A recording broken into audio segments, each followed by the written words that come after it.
2000 সাল নাগাদ দেশে ডেঙ্গুর প্রাদুর্ভাব শুরুর পর থেকে প্রতি বছর নতুন করে নিজে জানান দিয়েছে মশাবাহিত ভাইরাসটি। প্রতি বছর বদলেছে ধরন ও উপসর্গ, একই সঙ্গে বাড়িয়েছে মানুষ মারার তীব্রতা। এবার কোনো প্রকার উপসর্গ ছাড়াই ডেঙ্গুতে আক্রান্ত হচ্ছে মানুষ, যা ভয়াবহ সংকট ডেকে আনতে পারে। চলতি বছর ডেঙ্গুর হটস্পট চিহ্নিত হয় বরগুনা এবং প্রতিবেদন তৈরি পর্যন্ত সারা দেশে মারা গেছে ৭৩ জন, ১৯,০০০ ছাড়িয়েছে আক্রান্তের সংখ্যাও। চিকিৎসকরা বলছেন দীর্ঘ সময় একই স্থানে থাকায় নিজে রাজত্ব করেছে ডেঙ্গু। এতে সময়ের সঙ্গে সক্ষমতাও বেড়েছে ভাইরাসটির। কোনো প্রকার উপসর্গ ছাড়াই ডেঙ্গুতে আক্রান্ত হচ্ছে মানুষ, ফলে রোগ নির্ণয়ের আগেই আশঙ্কাজনক পর্যায়ে যাচ্ছে আক্রান্তরা। যদি বলি ডেঙ্গুর লক্ষণ আসলে আগের মতো ক্লাসিক্যাল লক্ষণটা নেই, তীব্র জ্বর কিন্তু হচ্ছে না আগে যেটা ছিল। দেখা যাচ্ছে এখন কিন্তু লক্ষণটা বোঝা যাচ্ছে না অনেক সময়, কারণ এই ভাইরাসটা তার ধরন চেঞ্জ করতে অনেক বছর একটা ভাইরাস যদি এক জায়গায় থাকে সে ধরনটা চেঞ্জ করে ফেলে। তার জন্য কী হচ্ছে, এখন যাচ্ছে অনেকে হয়তো বা জ্বরই আসতেছে না, সে হয়তো সে বুঝতে পারছে না ডেঙ্গু কিনা, কিন্তু একটু হালকা হলে তো উপসর্গ থাকে, যেমন হয়তো বা তার মাথা ব্যথা করলো, অথবা একটু যদি বলি লুজ মোশন হলো, অথবা পেটে ব্যথা, এটাও কিন্তু একটা ধরনের লক্ষণ। তো সেক্ষেত্রে শারীরিক ব্যথা যদি একটু ঘটে নর্মাল জীবনযাত্রা থেকে, তাহলে চিকিৎসকের পরামর্শ নিতে হবে। সাধারণত ডেঙ্গু আক্রান্ত হলে জ্বর, তীব্র মাথা ব্যথা, চোখের পিছনে ব্যথা সহ বেশ কিছু উপসর্গ দেখা দেয়। এছাড়া জয়েন্ট ও মাংসপেশি, শরীরে ব্যথা এবং হালকা রক্তপাতও দেখা যেতে পারে। ফলে এসব উপসর্গের কোনো একটি দেখা দিলেই নিতে হবে চিকিৎসকের পরামর্শ।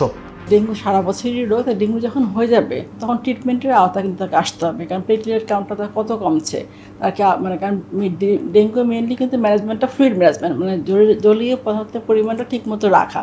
সেটা যদি সে বাসায় পানি খেতে পারে ঠিকমতো, তরল জাতীয় খাবার খেতে পারে, বাসায় থাকতে পারে। যদি তীব্র পেটে ব্যথা করে বা তার শ্বাসকষ্ট হয়, অবশ্যই হাসপাতালে ভর্তি হতে হবে, দেরি করা যাবে না। কারণ ডেঙ্গুর ক্ষেত্রে কিন্তু একটু দেরি করলে শক সিনড্রোমের পেশেন্টের কিন্তু মৃত্যু ঝুঁকিটা অনেক বেশি। পেশেন্ট তারা জানবে না তার আসলে ডেঙ্গু শক হচ্ছে কিনা বা হেমোরেজিক হচ্ছে কিনা, সে চিকিৎসকের কাছে অবশ্যই পরামর্শ নেবে। এদিকে ডেঙ্গুর এমন ভয়াবহ অবস্থা ঠেকাতে বিশেষজ্ঞদের মত, প্রতিরোধের থেকে এখন বংশবিস্তার রোধেই কার্যকরী পদক্ষেপ, যেখানে প্রশাসনের পাশাপাশি কাজ করতে হবে ব্যক্তি পর্যায়েও। প্রতি বছরই ডেঙ্গু আক্রান্তের সংখ্যা কিন্তু পাওয়া যাচ্ছে, কম আর বেশি হলো না, কারণ বেশি হলে তো মৃত্যু ঝুঁকিটা অনেক বেশি হচ্ছে। সেক্ষেত্রে নিজের বাসা বাড়িতে কিন্তু যে পানিটা জমা থাকে, নিজের দায়িত্ব কিন্তু নিজের, ফুলের টবে পানি, এসির পানি, ফ্রিজের পানি সেটাকে ফেলে দিতে হবে, আশপাশটা ক্লিন রাখা, এটা কিন্তু নিজের দায়িত্বের মধ্যে পড়ে। বাকি তো আমরা স্বাস্থ্য মন্ত্রণালয়, অধিদপ্তর, সিটি কর্পোরেশন কাজ করছি, কিন্তু একা তো কারোর কাজ করা সম্ভব না। এটা সবাই মিলে যদি আমরা জাগ্রত হয়ে কাজ করি যে না, পরিষ্কার পরিচ্ছন্ন থাকবো, ডেঙ্গু আমরা নিয়ন্ত্রণ করব, বংশবিস্তারটা রোধ করব, তাহলে কিন্তু সম্ভব আছে ডেঙ্গু বংশবিস্তারটা রোধ করা। আর ম্যানেজমেন্টে জানেন যে আক্রান্ত হলে কী ট্রিটমেন্ট, সেটা তো ডাক্তার আমরা করে দিচ্ছি, কিন্তু আগে তো আক্রান্তটা কমাতে হবে, ঝুঁকিটা কমাতে হবে, মৃত্যু ঝুঁকিটা, সেটার জন্য কাজ করা দরকার সবাই মিলে একসাথে। অন্যদিকে ডেঙ্গু ঝুঁকি চরমে ঢাকা। প্রতি বছর ডেঙ্গু ব্যবস্থাপনার ব্যর্থতার অভিযোগ ওঠে 2 সিটি কর্পোরেশনের বিরুদ্ধে। বর্তমানে ডেঙ্গু পরিস্থিতির বিষয়ে জানতে 2 সিটি কর্পোরেশনের দায়িত্বরতদের সঙ্গে যোগাযোগ করতে বিভিন্ন মাধ্যম ব্যবহার করেও তাদের পাওয়া যায়নি।